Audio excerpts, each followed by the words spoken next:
Et bonjour à tous. Alors je vous fais une petite vidéo pour vous présenter la petite carte électronique que j'ai faite concernant l'éclairage sur la Bamboo X1C. Alors on parle de cette petite carte là.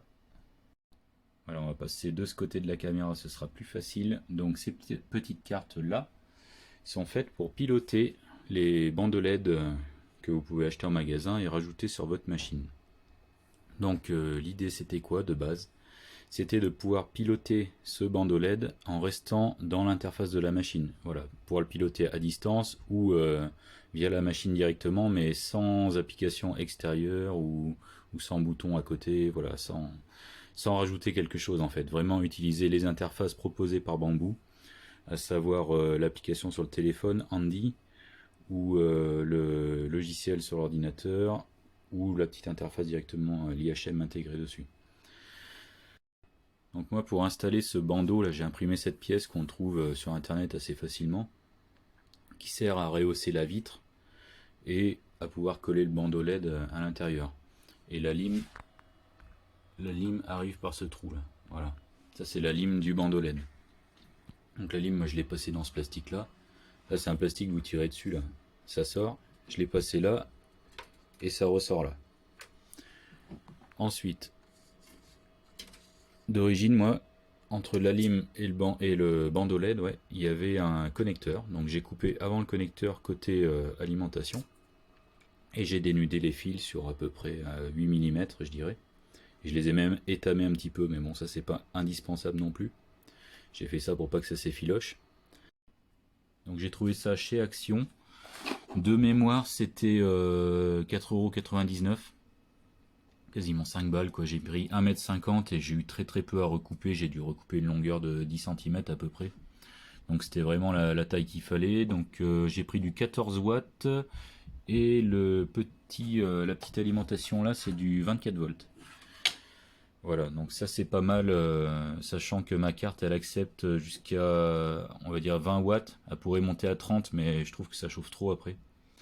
Donc on va limiter à 20 watts et maximum 30 volts.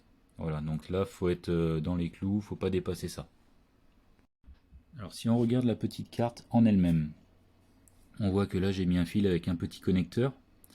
Ce petit connecteur là il va se brancher sur la carte mère à la place de la lampe d'origine, de la Bamboo. C'est-à-dire que vous prenez là le plastique là, vous le tirez comme ça, et c'est ici. Ces deux petits fils là, ça c'est la lampe d'origine de la Bamboo. Moi il y avait un petit peu de colle là sur le connecteur, je l'ai fait sauter. Et ensuite vous pouvez débrancher délicatement sans tirer sur les fils, il faut bien tirer sur le connecteur pour pas arracher quoi que ce soit. Donc vous débranchez ça, vous prenez la carte là, vous voyez c'est les mêmes connecteurs, vous branchez le connecteur de la carte électronique que j'ai faite là, vous le branchez sur la carte mère. Ensuite de l'autre côté, le connecteur de la lampe d'origine. C'est pas compliqué, vous avez là un connecteur femelle, vous le mettez dedans. Ensuite de ce côté là, c'est écrit, de toute façon j'ai tout écrit dessus. Là, auxiliaire light, donc ça c'est votre bandeau LED qui va venir se connecter ici. Donc on voit plus et moins de chaque côté. Et le connecteur d'au-dessus, c'est auxiliaire power, plus moins. Donc ça c'est l'alimentation du bandeau LED qui vient se connecter ici. Si vous ne connaissez pas le plus et le moins, si vous n'avez pas de multimètre pour savoir de quel côté est le plus ou le moins entre les deux fils, alors moi sur mon fil, moi j'en ai un avec des petits traits noirs, ça c'est le plus chez moi.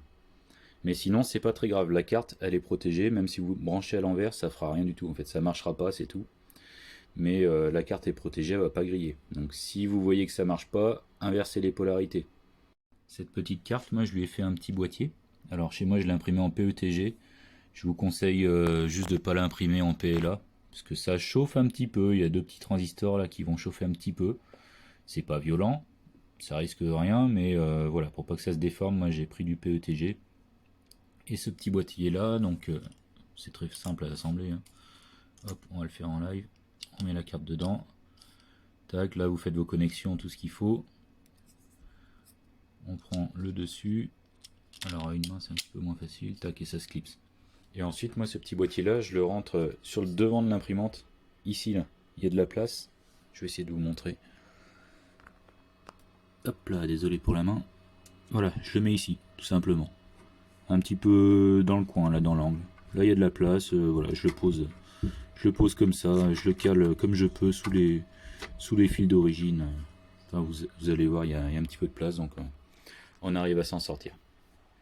Pour en revenir à la carte elle-même, j'ai mis un optocoupleur, ce qu'on appelle un optocoupleur, c'est-à-dire que ça sépare le côté imprimante du côté carte électronique. C'est-à-dire à tout moment, s'il y a un composant qui pète là-dessus, s'il y a un court-circuit, quoi que ce soit, ça pourra jamais remonter et aller cramer votre carte mère.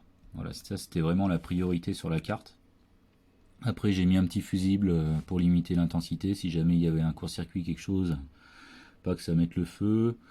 Et j'ai mis des diodes, comme je vous l'avais déjà dit, pour protéger contre les inversions de polarité. Je voudrais vous montrer la connexion sur les petits borniers blancs, là. Mais j'ai peur qu'à une main, ça va pas être facile. En fait, il faut appuyer... attendez, je vais pas le faire, en fait, je vais juste vous montrer comme ça. Vous prenez les fils dénudés, là. Il faut que ça rentre dans les trous, bien sûr. Et il faut appuyer sur le taquet, là. Quand vous appuyez sur le taquet, là, ça fait écarter deux petites mâchoires à l'intérieur. Vous allez pouvoir rentrer vos fils dénudés dedans. Et ensuite, vous lâchez, ça referme les deux petites mâchoires. Et normalement, ça se tient. Ensuite, de l'autre côté, c'est déjà expliqué. Hein, vous connectez ce connecteur-là sur la carte mère. Et le connecteur que vous aviez débranché de la carte mère là, ici. Pas compliqué. Et après, c'est bon, ça marche. Je vous reprends, je le connecte et je vous reprends juste après. Alors maintenant que tout est connecté, on peut fermer le petit boîtier qui se ferme bien. Normalement, si c'est bien imprimé, il n'y a pas de souci. Voilà, après pour le rouvrir, il faut juste soulever comme ça là, avec son ongle sur le côté. Voilà, ça se clipse. Très simple. Vous connectez l'alimentation du bandeau LED. Donc moi c'est bon, j'ai branché avant. Et là, normalement, si vous appuyez sur le bouton pour allumer la lampe, voilà. Donc ça allume toujours la lampe de la machine en premier. J'ai fait comme ça dans le programme à la demande d'une personne sur le groupe. Et c'est pas mal, je trouve. Et donc quand vous l'éteignez, ça l'éteint. Et quand vous rallumez, ça allume le bandeau LED. Donc une fois sur deux, vous allumez soit la lampe d'origine, soit la lampe auxiliaire. Alors moi je l'ai intégré comme ça, posé sur le bord. Là j'ai fait passer un petit peu les fils derrière ce petit plastique transparent là. Je trouve ça pas mal, ça les retient, ça les empêche de tomber dans l'enceinte de l'imprimante. Le petit boîtier il est juste posé là, il est plaqué, posé. Après peut-être qu'un petit coup de double face si ça bouge, ça pourrait peut-être aider, un petit coup de scotch. Mais pour l'instant je vais laisser comme ça, je vais voir ce que ça donne comme ça.